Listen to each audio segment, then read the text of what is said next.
तो नमस्कार साथियों, मैं विकास वर्मा आप सभी का एक बार फिर से स्वागत करता हूं। और हम टेक्निकल हेल्पर का एक पेपर पूरा सोल्व कर चुके हैं और ये दूसरे पेपर का सेकंड पार्ट है। ठीक है, अगर आपने वो सब नहीं देखे हैं तो वो भी ज़रूर देखें, क्योंकि आने वाले मेंस एग्ज़ाम के लिए ये सभी क्वेश्चन बहुत इंपॉर्टेंट है। ठीक है, तो आइए शुरू करते हैं क्वेश्चन नंबर 51 से। देखते हैं ये क्वेश्चन क्या कह रहा है। निम्न में से कौन सी मात्रा में इकाई लक्स होती है? तो बताइए इसका आंसर क्या होगा। अपन से यूनिट पूछिए लक्स किसकी होती है, तो लक्स जो है वो दिए गए ऑप्शनों में से किसकी यूनिट है। तो बताइए इसका राइट आंसर क्या होगा। चलो देख लेते हैं। तो इसका राइट आंसर हो जाएगा यहाँ से डी, प्रदीप्ति। तो प्रदीप्ति की जो इकाई होती है वो लक्स होती है। और एक लक्स जो होता है ये किसके बराबर होता है? ल्यूमन प्रति मीटर स्क्वायर। ठीक है, नेक्स्ट क्वेश्चन देख लेते हैं। ये सभी क्वेश्चन आपके आने वाले मेंस एग्जाम के लिए बहुत ही इंपॉर्टेंट क्वेश्चन है, इसलिए सभी क्वेश्चनों को ध्यान से देखें। ठीक है, चलो नेक्स्ट क्वेश्चन देख लेते हैं। दो कैपेसिटर जिनमें से प्रत्येक 2 माइक्रोफेरेड का है समांतर में जुड़े हैं और इस संयोजन में एक कैपेसिटर 1 माइक्रोफेरेड का जुड़ा हुआ है, तुल्य कैपेसिटेंस कितना होगा? तो बताइए इसका आंसर क्या होगा।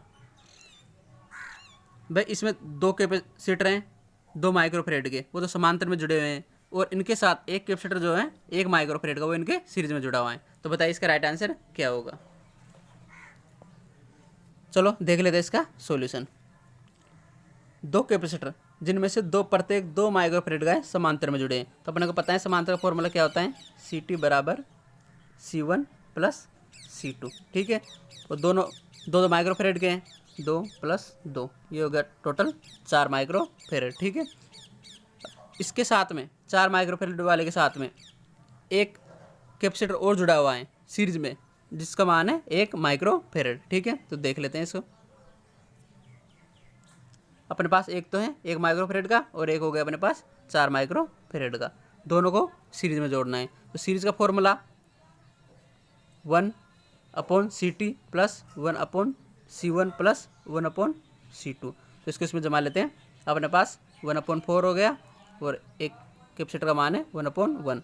यहाँ से इन दोनों का एलसीएम ले लेंगे, एलसीएम आ जाएगा अपने पास 4। ठीक है, इसको यहाँ से सोल्व करेंगे तो ये अपने पास आ जाएगा 1 + 4 यानी कि 5/4। अपन को ज्ञात करना है CT, तो अपने पास 1/CT आ गया 5/4।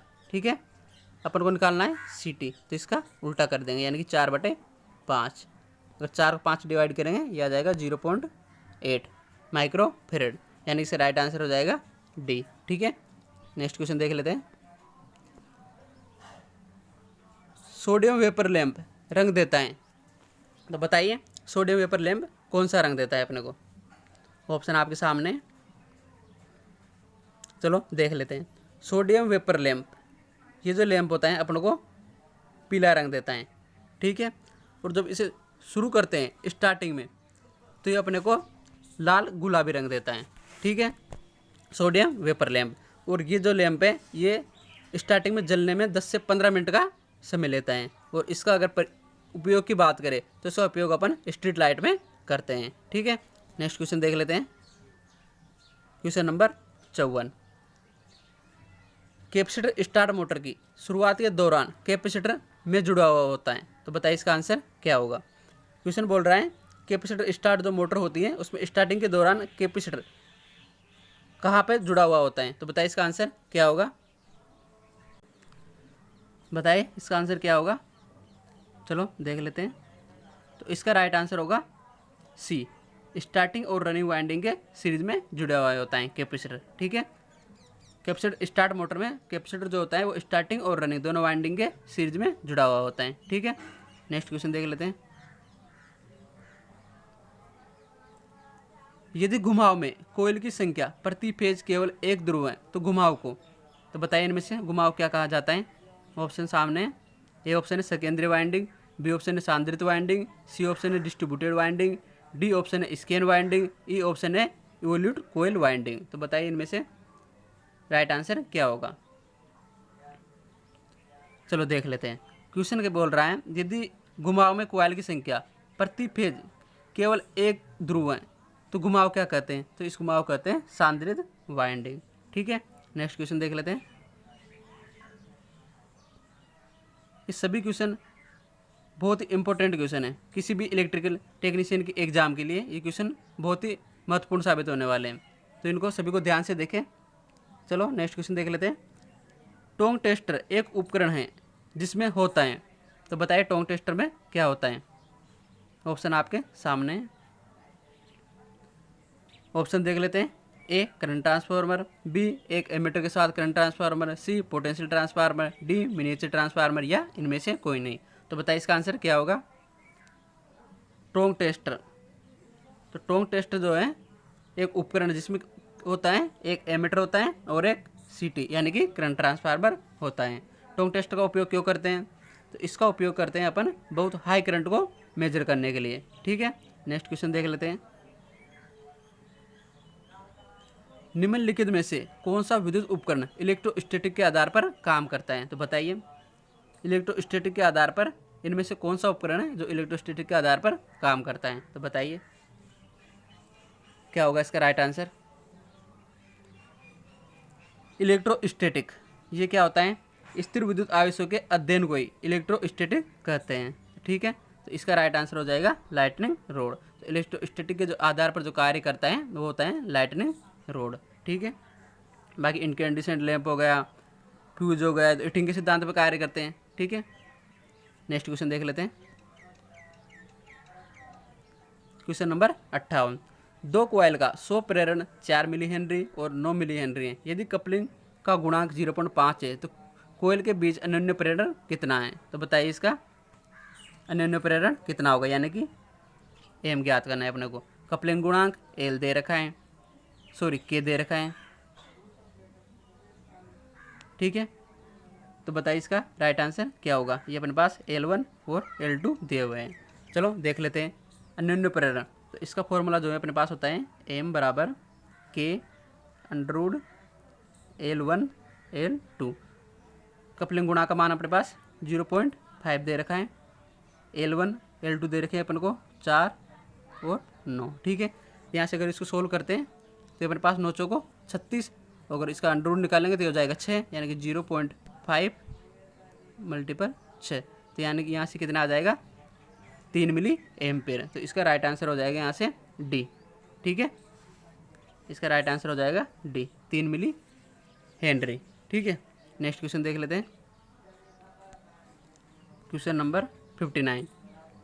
इलेक्ट्रिक मोटरों में प्रयुक्त कार्बन ब्रश किस लिए होते हैं? तो बताइए, तो अपने मोटरों में कार्बन ब्रश जो यूज़ करते हैं वो किसके लिए यूज़ किए जाते हैं?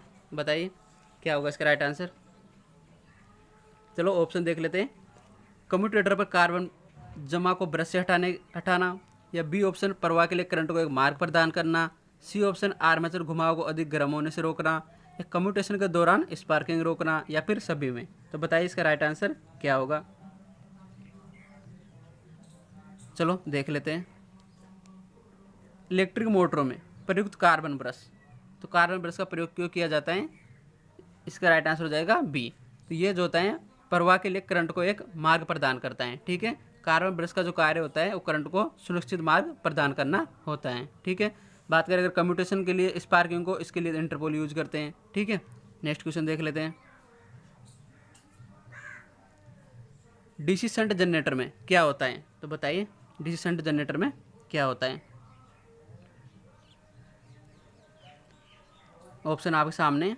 ए ऑप्शन कुछ हद तक डूपिंग विशेषताएं, बी सराहनीय रूप से बढ़ने की विशेषताएं, सी स्थिर वोल्टेज विशेषताएं, डी सराहनीय रूप से गिरने की विशेषताएं, या ई स्थिर करंट विशेषताएं। तो बताइए इसका राइट आंसर क्या होगा? डीसी शंट जनरेटर, तो डीसी शंट जनरेटर की विशेषताएं क्या होती हैं? तो इसका राइट आंसर हो जाएगा कुछ हद तक डूपिंग विशेषताएं।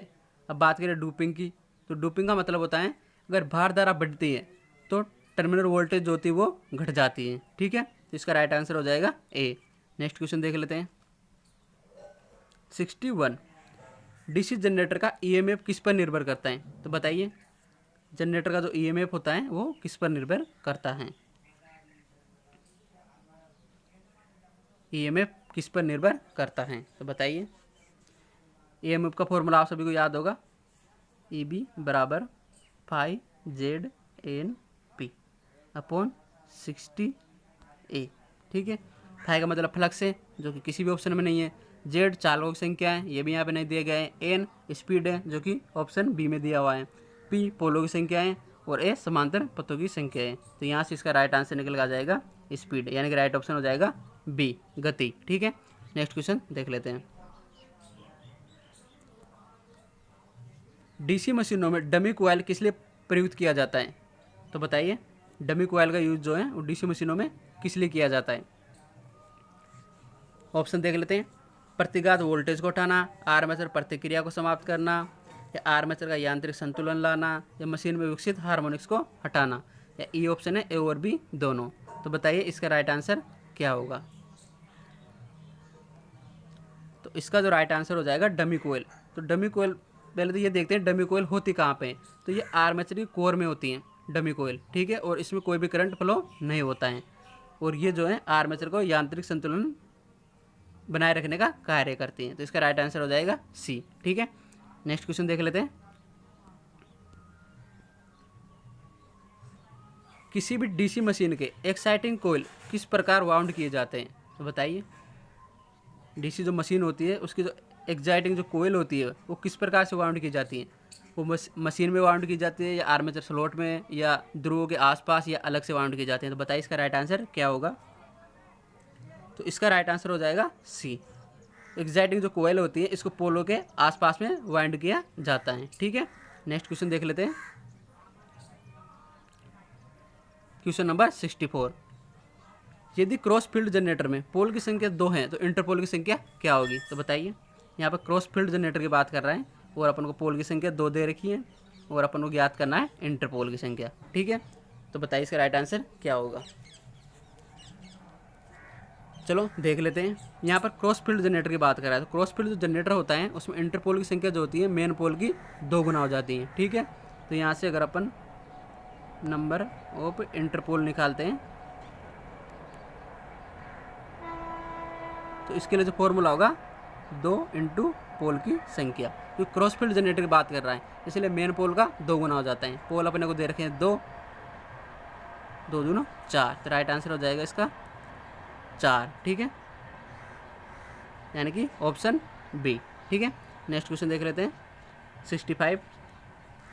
डीसी मशीनों में कंपनसेटिंग वाइंडिंग का उद्देश्य किसे न्यूट्रलाइज करना होता है? तो बताइए इसका आंसर क्या होगा? डीसी मशीनों में जो कंपनसेटिंग जो वाइंडिंग होती है उसका उद्देश्य क्या होता है? चलो पहले तो देख लेते हैं कंपनसेटिंग वाइंडिंग होती क्या है। तो ये वाइंडिंग कहाँ स्थित होती है? ये वाइंडिंग जो होती है मेन पोल के फेस में स्थित होती हैं। ठीक है, और जो ये कंपनसेटिंग वाइंडिंग जो होती है ये आर्मेचर वाइंडिंग के सीरीज में होती हैं। ठीक है, और इसका कार्य क्या होता है? ये मेन पोल के फेस के सामने के आर्मेचर रिएक्शन को ख़त्म करती हैं।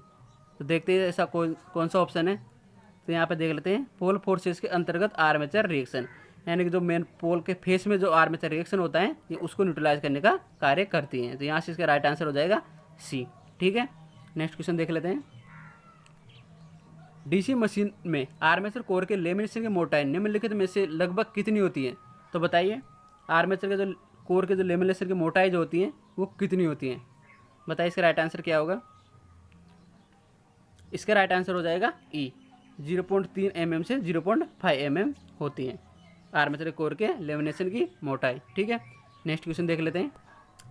1 वेबर के बराबर होता है? तो बताइए 1 वेबर किसके बराबर होता है? ऑप्शन आपके सामने। और वेबर जो होती है किसकी यूनिट होती है? फाई, यानी कि फ्लक्स की यूनिट क्या होती है? वेबर। और 1 वेबर जो होता है वो होता है 10⁸ मैक्सवेल या फिर लाइन। ठीक है, इसका राइट आंसर हो जाएगा डी। नेक्स्ट क्वेश्चन देख लेते हैं। गैल्वेनोमीटर में विक्षेपण 50 डिवीजनों से 10 तक गिर जाता है। जब 12 ओम का प्रतिरोध गैल्वेनोमीटर में जुड़ा हुआ है तो गैल्वेनोमीटर प्रतिरोध है। तो गैल्वेनोमीटर का प्रतिरोध ज्ञात करना है अपने को, और अपन की वैल्यू दी गई है। 50 डिवीजनों से 10 तक गिर जाता है, और इसका रेजिस्टेंस जो दे रखा है वो 12 ओम है, और गैल्वेनोमीटर का रेजिस्टेंस अपने को ज्ञात करना है। तो बताइए क्या होगा इसका आंसर? चलो सॉल्यूशन देख लेते हैं इसका। तो आइए सॉल्यूशन देख लेते हैं इसका। अपने को दे रखा है डिवीजन 50 है और जिस डिवीजन तक गिर जाते हैं वो 10 हैं और रेजिस्टेंस का मान 12 ओम दे रखा है। तो इसके लिए जो फॉर्मूला यूज करेंगे वो ये रहेगा, जी बराबर ये डिवीजन फर्स्ट, दोनों डिवीजनों का अंतर और नीचे जिस डिवीजन तक गिर जाती हैं वो, और इनटू रेजिस्टेंस। तो फॉर्मूले में जमा लेते हैं। अपने पास इन दोनों का अंतर 50 माइनस 10 और जिस डिवीजन तक गिरती है यानी कि 10 इंटू 12 हो जाएगा 40/10, 0 से 0 कैंसिल, 12 चौको 48 यानी कि हो जाएगा 48 ओम। ठीक है, तो यहाँ से गैलोमीटर का रेजिस्टेंस हो जाएगा 48 ओम यानी कि ए। ठीक है, नेक्स्ट क्वेश्चन देख लेते हैं। ट्रांसफार्मर में चुंबकीय प्रवाह का मार्ग कैसा होना चाहिए? ट्रांसफार्मर जो होता है उसमें जो चुंबकीय प्रवाह का मार्ग जो होता है वो कैसा होना चाहिए? तो बताइए इसका ऑप्शन कौन सा राइट होगा। चुंबकीय प्रवाह के लिए, तो चुंबकीय प्रवाह के लिए जो मार्ग होना चाहिए वो लो रिलक्टेंस वाला होना चाहिए। ठीक है, ताकि उसमें फ्लक्स का प्रवाह आसानी से हो सके। ठीक है, तो इसका राइट आंसर कौन सा हो जाएगा? डी, निम्न अनिच्छा यानी कि लो रिलक्टेंस। तो उसका जो पथ होता है, मार्ग होता है वो लो रिलक्टेंस वाला होना चाहिए। ठीक है, नेक्स्ट क्वेश्चन देख लेते हैं। वर्ग बी इंसुलेशन किस अधिकतम तापमान का सामना कर सकता है? तो बताइए इसका राइट आंसर क्या होगा।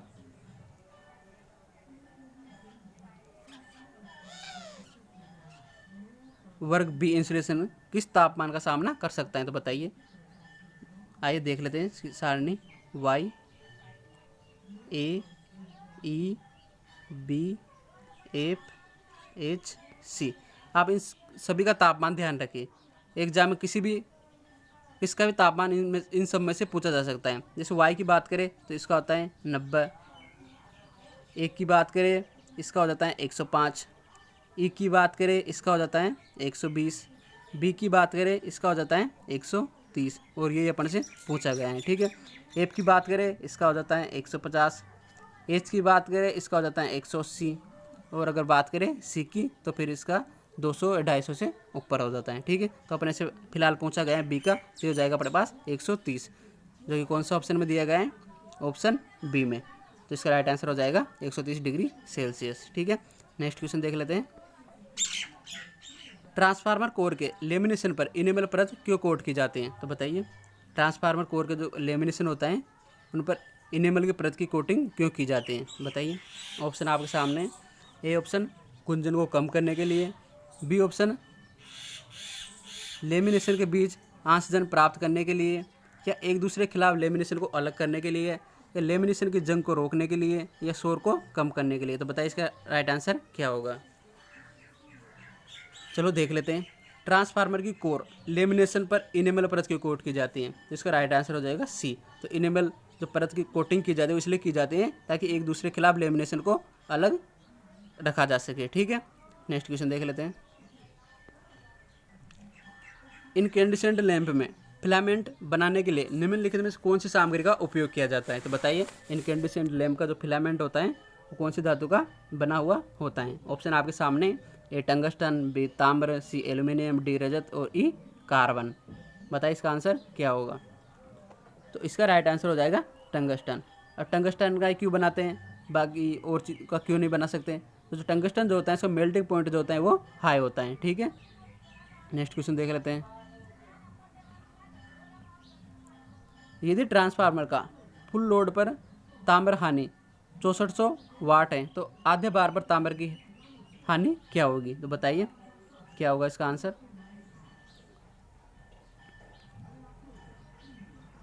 इसमें दे रखा है अपन को फुल लोड कॉपर लॉस, ये दे रखा है अपन को 6400। ठीक है, चलो इसका सॉल्यूशन देख लेते हैं। आइए देख लेते हैं इसका सॉल्यूशन। अपने को फुल लोड कॉपर लॉस दे रखा है 6400 और कॉपर लॉस का फॉर्मूला होता है I² × R। ठीक है, अपन को ज्ञात करना है हाफ लोड पर कॉपर लॉस। अगर लोड आधा होता है तो करंट जो होती है वो भी आधी हो जाती है, यहाँ से करंट आधी हो गई। ठीक है, I/2 इसका स्क्वायर × R। ठीक है, अब इसको फॉर्मूले में जमा देते हैं। अगर इसको एक I/2 है, इसका स्क्वायर करेंगे तो 1/4 हो जाएगा। ठीक है, और ये फुल लोड पर कॉपर लॉस हो गया। 1/4 × फुल लोड पर कॉपर लॉस 6400 है, इस 4 से डिवाइड करेंगे ये हो जाएगा 1600 वाट। ठीक है,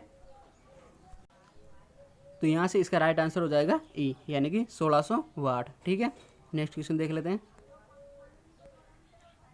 सांद्रिक घुमावदार कोर प्रकार ट्रांसफार्मर में के साथ उपयोग किया जाता है, तो बताइए। सांद्रिक घुमावदार कोर टाइप जो ट्रांसफार्मर होता है उसको किसके साथ उपयोग किया जाता है? ऑप्शन आपके सामने है। ए, कोर के बगल में स्थित एसटी घुमावदार, कोर के बगल में स्थित एलटी घुमावदार, या बाहरी तरफ एलटी घुमावदार, दोनों एसटी घुमावदार और एलटी घुमावदार, या बाहरी तरफ एसटी घुमावदार और एलटी घुमावदार दोनों। तो बताइए इसका राइट आंसर क्या होगा? तो इसका राइट आंसर हो जाएगा बी। जो कोर टाइप जो ट्रांसफार्मर होता है उसको कोर के बगल में स्थित एलटी घुमावदार के साथ उपयोग किया जाता है। ठीक है, नेक्स्ट क्वेश्चन देख लेते हैं। Question number 75। वितरण ट्रांसफार्मर के सभी आकारों के लिए आमतौर पर उपयोग करने के लिए बेहतर है। तो जो डिस्ट्रीब्यूशन जो ट्रांसफार्मर होते हैं उसके सभी आकारों के लिए कौन सा टैंक का उपयोग किया जाता है? तो बताइए इसका राइट आंसर क्या होगा? डिस्ट्रीब्यूशन जो ट्रांसफार्मर होते हैं इससे कनेक्शन होता है डेल्टा स्टार में। ठीक है, ये भी ध्यान रखना। तो इसका जो है क्वेश्चन का राइट आंसर हो जाएगा बी। तो डिस्ट्रीब्यूशन जो ट्रांसफार्मर है उनके सभी आकारों के लिए ट्यूब टैंक का उपयोग किया जाता है। ठीक है, नेक्स्ट क्वेश्चन देख लेते हैं। बुकोल्ज रिले रखा जाता है, तो बताइए बुकोल्ज रिले को कहाँ पर रखा जाता है? ऑप्शन आपके सामने है। ए, कंजर्वेटर और ब्रीदर के बीच में, बी, टैंक और कंजर्वेटर के बीच में, सी, उच्च वोल्टेज घुमावदार और ब्रश के बीच में, डी, निम्न वोल्टेज घुमावदार और ब्रश के बीच में। तो बताइए बुकोल्ज रिले को कहाँ पर रखा जाता है? बताइए इसका राइट आंसर क्या होगा? चलो पहले बुकोल्ज रिले के बारे में थोड़ा सा देख लेते हैं। बुकोल्ज रिले जो होती है ये सिर्फ ऑयल ट्रांसफार्मर में यूज की जाती है। ठीक है, और बुकोल्ज रिले का कार्य क्या होता है? तो ये इंटरनल फॉल्ट से सुरक्षा प्रदान करती हैं और ये गैस ऑपरेटेड रिले होती हैं। और यहाँ पे इस क्वेश्चन का राइट आंसर हो जाएगा टैंक और कंजर्वेटर के बीच में। तो बुकोल्ज रिले जो होती हैं वो टैंक और कंजर्वेटर के बीच में होती हैं। ठीक है, नेक्स्ट क्वेश्चन देख लेते हैं। Question number 77। इलेक्ट्रॉन वोल्ट की एक इकाई है, तो बताइए इलेक्ट्रॉन वोल्ट की जो है वो किसकी इकाई है? ऑप्शन आपके सामने, धारा, चार्ज, शक्ति या ऊर्जा। बताइए। Electron volt, EV, electron volt, धारा, चार्ज, शक्ति या ऊर्जा। बताइए। धारा का मात्रक होता है एम्पियर। ठीक है, चार्ज यानी आवेश का मात्रक होता है कूलाम, शक्ति पावर का मात्रक होता है वाट, और इलेक्ट्रॉन वोल्ट जो होती है ये ऊर्जा का यूनिट होते हैं। ठीक है, तो इसका राइट आंसर हो जाएगा सी। नेक्स्ट क्वेश्चन देख लेते हैं 78। ट्रांसफार्मर पर ओपन सर्किट परीक्षण प्राप्त करने के लिए क्या आयोजित किया जाता है? तो बताइए इसका राइट आंसर क्या होगा? ओपन सर्किट जो टेस्ट होता है वो ट्रांसफार्मर में अपन क्यों करते हैं? बताइए।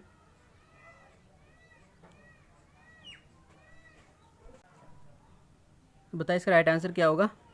तो ओपन सर्किट टेस्ट ट्रांसफार्मर में दो टेस्ट होते हैं, तो ओपन सर्किट और एक short circuit test. Short circuit जो टेस्ट होता है उसका प्रयोग अपन कॉपर लॉस ज्ञात करने के लिए करते हैं। जैसे कि बात करें अगर ओपन सर्किट टेस्ट का, तो इसके लिए आयरन लॉस या कोर लॉस ज्ञात करने के लिए करते हैं। ठीक है, और जो आयरन लॉस या कोर लॉस होते हैं ये दो तरह के होते हैं, हिस्टैरिसीस लॉस और एडी करंट लॉस। ठीक है, नेक्स्ट क्वेश्चन देख लेते हैं।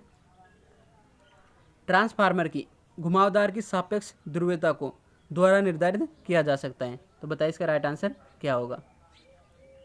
ऑप्शन आपके सामने, शॉर्ट सर्किट परीक्षण, ओपन सर्किट परीक्षण, ध्रुवीयता परीक्षण, या बैक टू बैक टेस्ट, या मंदता परीक्षण। तो बताइए ट्रांसफार्मर की घुमावदार की सापेक्ष ध्रुवीयता को किसके द्वारा निर्धारित किया जा सकता है?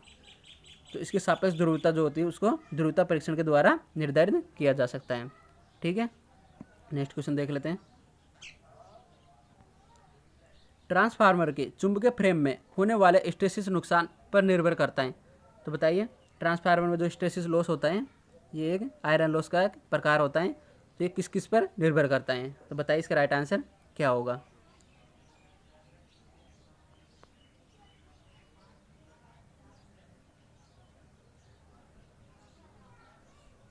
बताइए इसका राइट आंसर क्या होगा? चलो देख लेते हैं। ए ऑप्शन, इस्तेमाल चुंबकीय सामग्री के हिस्टैरिसीस पास का क्षेत्रफल, बी, कोर की मात्रा, सी, चुंबकीय प्रवाह उल्टा की आवृत्ति, या फ्लक्स घनत्व, या फिर सभी पर। तो आइए फॉर्मूले से देख लेते हैं। बी यहाँ पर हो जाता है फ्लक्स का घनत्व, इस पर भी ये निर्भर करती हैं। बात करें एफ, तो ये हो जाती है यहाँ से फ्रीक्वेंसी, ठीक है। वी, तो ये हो जाता है यहाँ से कोर का आयतन, ठीक है। तो इस तरह से ये इन सभी पर निर्भर करती हैं, ठीक है। नेक्स्ट क्वेश्चन देख लेते हैं। अल्टरनेटर का रोटर है, उसमें मतलब स्लिप रिंग के बारे में पूछा गया है, तो उसमें कितनी स्लिप रिंग की आवश्यकता होती है। ए ऑप्शन है 4 slip ring, B 3 slip ring, C 2 slip ring, या डी 1 स्लिप रिंग, या फिर कोई स्लिप रिंग नहीं। तो बताइए इसका राइट आंसर क्या होगा। यहाँ पर पर्ची का मतलब स्लिप रिंग है, पर्ची के छल्ले यानी स्लिप रिंग। तो अल्टरनेटर के लिए जो होता है अपने को 2 स्लिप रिंग की आवश्यकता होती है, ठीक है। दो स्लिप रिंग की आवश्यकता क्यों होती है, क्योंकि अपन को रोटर को डीसी देनी होती है, इसलिए अपन को 2 स्लिप रिंग की आवश्यकता होती है, ठीक है। नेक्स्ट क्वेश्चन देख लेते हैं। अल्टरनेटर सिंक्रोनाइज करने के लिए निम्न में से किन विधियों का उपयोग किया जाता है। तो बताइए अल्टरनेटर को सिंक्रोनाइज करने के लिए कौन कौन सी विधियों का उपयोग किया जाता है। चलो देख लेते हैं। ए ऑप्शन 1 अंधेरा और 2 चमकदार दीपक विधि, बी ऑप्शन सिंक्रोस्कोप विधि, सी 3 अंधेरा लैंप विधि, या डी 1 उज्ज्वल और 2 अंधेरा दीपक विधि। तो बताइए इसका राइट आंसर क्या होगा। तो इसका राइट आंसर हो जाएगा ई, ए, बी और सी, ये जो तीनों जो विधियाँ हैं इनका उपयोग किया जाता है अल्टरनेटर को सिंक्रोनाइज करने के लिए, ठीक है। तो यहाँ से इसका राइट आंसर हो जाएगा ई। नेक्स्ट क्वेश्चन देख लेते हैं। Question number 83। अधिकतम गति क्या होगी जिस पर एक अल्टरनेटर के क्षेत्र को 60 हर्ट्ज विकसित करने के लिए संचालित किया जा सकता है। तो बताइए यहाँ पर वैकल्पिक से आते हैं अल्टरनेटर, तो अधिकतम गति क्या होगी बताइए। तो आइए सॉल्यूशन देख लेते हैं इसका। अधिकतम गति के लिए पूछा गया है, तो अधिकतम गति कब होती है, जब पोल की संख्या कितनी हो 2, ठीक है। अपने फ्रीक्वेंसी दे रखी है 60 हर्ट्ज। चलो निकाल लेते हैं स्पीड। NS बराबर 120 इंटू एफ अपॉन पी हो जाएगा, ठीक है। जमा लेते हैं यहाँ से 120, फ्रीक्वेंसी अपने पास 60 हर्ट्ज दे रखी है, पोल की संख्या 2, ठीक है। अगर 2 से इसको डिवाइड करेंगे हो गया 60, 60 इंटू 60 कितना हो जाएगा 3600, यानी कि 3600 RPM। इसका राइट आंसर क्या हो जाएगा बी, ठीक है। नेक्स्ट क्वेश्चन देख लेते हैं।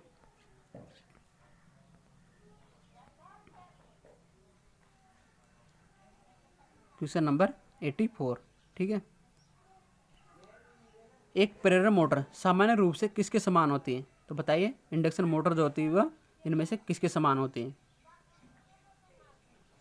आइए ऑप्शन देख लेते हैं। ऑटो ट्रांसफार्मर के, या एक 2 वाइंडिंग वाला ट्रांसफार्मर जिसकी द्वितीयक वाइंडिंग ओपन सर्किट होती है, या एक 2 वाइंडिंग वाला ट्रांसफार्मर जिसकी द्वितीयक वाइंडिंग शॉर्ट सर्किट होती है, या एक 3 वाइंडिंग वाला ट्रांसफार्मर, या एक 2 वाइंडिंग वाला ट्रांसफार्मर जिसकी प्राथमिक वाइंडिंग शॉर्ट सर्किट होती है। तो बताइए इसका राइट आंसर क्या होगा। तो प्रेरण मोटर जो होती है वो इनमें से एक 2 वाइंडिंग वाले ट्रांसफार्मर जिसकी सेकेंडरी वाइंडिंग शॉर्ट सर्किट होती है उसके समान होती हैं, ठीक है। नेक्स्ट क्वेश्चन देख लेते हैं।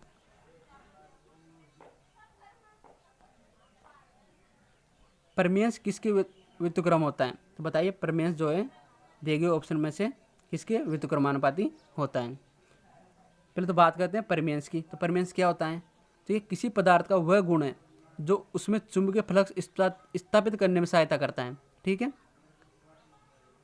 ये तो हो जाता है परमियंस। और इसका विपरीत क्या होगा तो बताइए। ऑप्शन है इम्पीडेंस, बी रिलक्टेंस, सी चालकत्व, डी प्रतिरोध। तो इसका राइट आंसर हो जाएगा यहाँ से रिलक्टेंस। ये जो होता है रिलक्टेंस, ये चुंबकीय फ्लक्स के मार्ग में बाधा उत्पन्न करता है, ठीक है। इसका यहाँ से राइट आंसर हो जाएगा बी। अगर बात करें रिलक्टेंस की, तो रिलक्टेंस जो होता है इसका मात्रक क्या हो जाता है एम्पियर टन बटे वेबर। तो ये हो जाता है रिलक्टेंस का मात्रक। बात करें अगर परमियंस की मात्रक की, तो जो परमियंस का जो मात्रक होता है वो हो जाता है वेबर बटे एम्पियर टन, ठीक है। नेक्स्ट क्वेश्चन देख लेते हैं।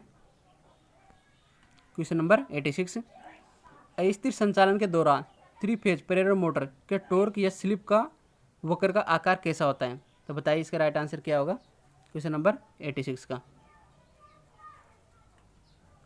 अस्थिर संचालन के दौरान 3 फेज जो इंडक्शन मोटर होती है उसका टॉर्क और स्लिप का आकार कैसा होता है। ऑप्शन देख लेते हैं। Hyperbola, B parabola, C straight line, D rectangular hyperbola, या ई इलिप्स। तो इसका जो राइट आंसर होगा वो रेक्टेंगुलर हाइपरबोला। ठीक है, तो इसका टॉर्क और स्लिप का जो आकार होता है अस्थिर संचालन के दौरान वो होता है रेक्टेंगुलर हाइपरबोला। ठीक है, नेक्स्ट क्वेश्चन देख लेते हैं। क्वेश्चन नंबर 87, निम्नलिखित में से कौन ड्राई सेल में डिपोलराइजर के रूप में कार्य करता है? तो बताइए। ड्राई सेल यानी कि शुष्क सेल में जो डिपोलराइजर, ये क्या होता है? एक दोष होता है इसमें। तो इसमें एक दोष होता है पोलराइजेशन, तो उसके निवारण के लिए इसका यूज करते हैं अपन। तो बताइए इसके निवारण के लिए अपन किसका यूज करते हैं? ऑप्शन है A carbon powder, B manganese dioxide, C ammonium chloride, D zinc chloride.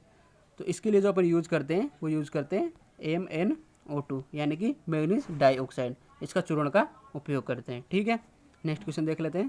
Question number 88, निम्नलिखित में से कौन सी सिंगल फेज प्रेरक मोटर आमतौर पर समय पोर्नोग्राफी में उपयोग की जाती है? तो बताइए समय पोर्नोग्राफी में कौन सी सिंगल फेज इंडक्शन मोटर का उपयोग किया जाता है? ऑप्शन आपके सामने है। A option shaded pole induction motor, B capacitor start induction motor, C permanent split capacitor motor, D capacitor start capacitor run induction motor. तो बताइए इसका राइट आंसर क्या होगा यहाँ से? तो इसका राइट आंसर हो जाएगा समय पोर्नोग्राफी के लिए सीडेड पोल मोटर। ठीक है, नेक्स्ट क्वेश्चन देख लेते हैं। निम्न में से किसमें अल्टरनेटर को रेट किया जाता है? तो बहुत ही सिंपल सा क्वेश्चन है। अल्टरनेटर और ट्रांसफार्मर दोनों की रेटिंग किसमें होती है? KVA में। तो इसका राइट आंसर हो जाएगा डी। ठीक है, नेक्स्ट क्वेश्चन देख लेते हैं। डिफ्लेक्टिंग टॉर्क के लिए इलेक्ट्रोस्टैटिक प्रभाव का उपयोग कहाँ किया जाता है? तो बताइए जो डिफ्लेक्टिंग टॉर्क के लिए इलेक्ट्रोस्टैटिक जो इफेक्ट होता है इसका प्रभाव का उपयोग कहाँ किया जाता है? दिए गए ऑप्शनों में से। ऑप्शन हमारे पास है ए एमीटर, बी वोल्ट मीटर, सी वाट मीटर और डी एनर्जी मीटर। तो बताइए इसका राइट आंसर क्या होगा? इसका राइट आंसर हो जाएगा वोल्ट मीटर। तो इलेक्ट्रोस्टैटिक जो इफेक्ट है उसका उपयोग जो है वोल्ट मीटर में किया जाता है। ठीक है, नेक्स्ट क्वेश्चन देख लेते हैं। दाब कॉइल किसके बने हुए होते हैं? दाब कॉइल यानी कि प्रेशर कॉइल, इसे वोल्टेज कॉइल भी बोलते हैं। ठीक है, तो ये किसके बने हुए होते हैं? बताइए, ऑप्शन आपके सामने। ए ऑप्शन पतली तार की अधिक संख्या में टर्न, बी ऑप्शन पतली तार के कम संख्या में टर्न, सी ऑप्शन मोटे तार के कम संख्या में टर्न और डी ऑप्शन मोटे तार के अधिक संख्या में टर्न, या फिर ए और सी दोनों। तो बताइए इसका राइट आंसर क्या होगा? चलो देख लेते हैं। तो इसका राइट आंसर हो जाएगा ए। प्रेशर कोयल यानी कि वोल्टेज कोयल जो होती हैं वो पतली तार की और अधिक टर्न वाली होती हैं। ठीक है, अगर बात करें करंट कोयल की यानी कि CC, तो वो मोटे तार और कम टर्न की होती है। ठीक है, नेक्स्ट क्वेश्चन देख लेते हैं। सिंगल फेज ऊर्जा मीटर में क्रैम्पिंग एरर को कैसे कम किया जा सकता है? तो बताइए सिंगल फेज जो एनर्जी मीटर होता है उसमें जो क्रैम्पिंग दोष होता है उसको अपन कैसे कम कर सकते हैं? बताइए इसका राइट आंसर क्या होगा? ऑप्शन आपके सामने है। ए ब्रेकिंग मैग्नेट को एडजस्ट करके, बी शेडेड बैंड को एडजस्ट करके, या ए और बी दोनों, डी शंट मैग्नेट के बाहरी लिंब पर शॉर्ट सर्किट लूप का उपयोग करके, या ई स्पिंडल के विपरीत साइड पर डिस्क में 2 छेद करके। तो बताइए इसका राइट आंसर क्या होगा? आइए देख लेते हैं। सिंगल फेज ऊर्जा मीटर क्रैम्पिंग एरर, तो पहले तो बात करते हैं क्रैम्पिंग दोष होता क्या है। तो इस दोष में इसकी डिस्क जो होती है एनर्जी मीटर की वो नो लोड पर भी घूमती है, लेकिन जैसे इस पर लोड डालते हैं तो लोड की स्थिति में वो डिस्क अधिक घूमने लग जाती है। और इस दोष को कैसे दूर कर सकते हैं? इसके लिए जो डिस्क होती है उसके विपरीत साइड में 2 छेद कर देते हैं। ठीक है, तो इसका राइट आंसर हो जाएगा ई। नेक्स्ट क्वेश्चन देख लेते हैं। और जो डिस्क होती है ये किसकी बनी हुई होती है? ये एल्यूमिनियम की बनी हुई होती है यानी कि अचुंबकीय पदार्थ की। ठीक है, नेक्स्ट क्वेश्चन देख लेते हैं। मूविंग कॉइल उपकरणों में निम्नलिखित में से कौन सी डैम्पिंग विधियाँ सामान्य है? तो बताइए मूविंग कॉइल जो उपकरण होते हैं उनमें कौन सी डैम्पिंग विधि उपयोग की जाती है? बात करें अगर मूविंग कॉइल, तो इसका उपयोग जो होता है DC के लिए किया जाता है। ठीक है, और इसमें जो डैम्पिंग होती है वो कौन सी डैम्पिंग होती है? तो बताइए मूविंग कॉइल के लिए कौन सी डैम्पिंग का उपयोग किया जाता है? तो इसमें जो डैम्पिंग यूज करते हैं वो होते हैं एडी करंट डैम्पिंग। ठीक है, अगर बात करें एयर डैम्पिंग तो ये मूविंग आयरन टाइप के इंस्ट्रूमेंट में यूज की जाती हैं। ठीक है, नेक्स्ट क्वेश्चन देख लेते हैं। क्वेश्चन नंबर 94, प्रतिरोध का पूर्ण मापन किसके द्वारा किया जाता है? तो बताइए इसका राइट आंसर क्या होगा? प्रतिरोध यानी कि रेजिस्टेंस, तो रेजिस्टेंस का जो पूर्ण मापन है वो दिए गए ऑप्शनों में से किसके द्वारा किया जाता है। ये ऑप्शन है अपने पास ओम का नियम मेथड, या ब्रिज मेथड, राय लेई मेथड, या लॉरेंज मेथड, या वार्ड लियोनार्ड मेथड। तो बताइए, तो इसका राइट आंसर हो जाएगा, तो प्रतिरोध का जो पूर्ण मापन है वो अपन लॉरेंज मेथड के द्वारा कर सकते हैं। ठीक है, नेक्स्ट क्वेश्चन देख लेते हैं। निम्नलिखित में से कौन सा मीटर डीसी को नहीं माप सकता। तो बताइए इनमें से कौन सा मीटर है जो डीसी को नहीं माप सकता है। मूविंग कॉइल ये डीसी को माप सकता है। ठीक है, मूविंग आयरन ये एसी और डीसी दोनों को मेजर कर सकता है। डायनोमीटर ये भी एसी और डीसी दोनों को मेजर कर सकता है। तो जो डीसी को नहीं माप सकता वो होता है अपने पास rectifier type moving coil meter. इसकी सहायता से अपन सिर्फ एसी को मेजर कर सकते हैं। ठीक है, तो यहाँ से इसका राइट आंसर हो जाएगा डी। नेक्स्ट क्वेश्चन देख लेते हैं, क्वेश्चन नंबर 96। निम्नलिखित में से कौन सा विद्युत चुम्बकीय उपकरण है जो एक आर्मेचर ग्राउंड शॉर्ट और ओपन कॉइल का पता लगाने और ढूंढने के लिए नियोजित किया जाता है। तो बताइए आर्मेचर में जो ग्राउंड शॉर्ट और ओपन कॉइल का पता लगाने के लिए किसका उपयोग किया जाता है। तो बताइए इसका राइट आंसर क्या होगा। ऑप्शन है ohm meter, multimeter, VT VM meter, या मेगर, और ये ऑप्शन है एक्सटर्नल ग्राउलर। तो बताइए इसका राइट आंसर क्या होगा। आइए देख लेते हैं। आर्मेचर में ग्राउंड शॉर्ट और ओपन कॉइल का पता लगाने के लिए, तो अगर बात करें अपन आर्मेचर की तो उसके लिए यूज करते हैं अपन एक्सटर्नल ग्राउलर। अगर बात करते हैं अपन स्टेटर में शॉर्ट ग्राउंड और ओपन कॉइल का पता लगाने के लिए, तो स्टेटर के लिए अपन इंटरनल ग्राउलर का यूज करते हैं। ठीक है, नेक्स्ट क्वेश्चन देख लेते हैं 97। निम्नलिखित में से कौन सा उपकरण आवेशित कणों को त्वरित करता है। तो बताइए इसका राइट आंसर क्या होगा। कौन सा उपकरण आवेशित कणों को त्वरित करता है। A option bolometer, B cavity resonator, C galvanometer, D cyclotron, E megger. तो जो आवेशित कणों को जो त्वरित करने का कार्य करता है वो करता है साइक्लोट्रॉन। ठीक है, नेक्स्ट क्वेश्चन देख लेते हैं। पिज्जो इलेक्ट्रिक क्रिस्टल का उपयोग क्या मापने के लिए किया जाता है। तो बताइए जो पिज्जो इलेक्ट्रिक क्रिस्टल होता है उसका उपयोग किसका मेजरमेंट करने के लिए किया जाता है। ऑप्शन है तापमान, वेग, त्वरण, प्रवाह, या इन सभी में। तो बताइए इसका राइट आंसर क्या होगा। तो इसका जो राइट आंसर होगा वो होगा त्वरण। जो पिज्जो इलेक्ट्रिक जो क्रिस्टल होता है इसका उपयोग जो होता है अपन वाइब्रेशन या फिर त्वरण या दाब इन सब को मेजर करने के लिए करते हैं। ठीक है, नेक्स्ट क्वेश्चन देख लेते हैं। कौन सा फॉल्ट सममित फॉल्ट करंट को जन्म देता है। तो इनमें से कौन सा फॉल्ट है जो सममित फॉल्ट करंट को जन्म देता है। तो बताइए फॉल्ट जो होते हैं दो तरह के होते हैं, एक तो सममित और एक असममित। ठीक है, तो बताइए इसमें से इसका राइट आंसर कौन सा होगा। आइए ऑप्शन देख लेते हैं। सिंगल लाइन से ग्राउंड फॉल्ट, लाइन से लाइन फॉल्ट, या डबल लाइन से ग्राउंड फॉल्ट, या थ्री फेज फॉल्ट। बताइए इसका राइट आंसर क्या होगा। तो इसका राइट आंसर हो जाएगा थ्री फेज फॉल्ट। जो थ्री फेज जो फॉल्ट यानी कि तीनों फेज में जो एक साथ जो फॉल्ट होता है वो सममित फॉल्ट करंट को जन्म देता है। ठीक है, नेक्स्ट क्वेश्चन देख लेते हैं। नेक्स्ट और आज का लास्ट क्वेश्चन। HRC फ्यूज किसके खिलाफ सबसे अच्छी सुरक्षा प्रदान करता है। तो बताइए HRC फ्यूज इसका मतलब होता है हाई रप्चरिंग कैपेसिटी। तो ये जो फ्यूज होता है किसके लिए सबसे अच्छी सुरक्षा प्रदान करता है।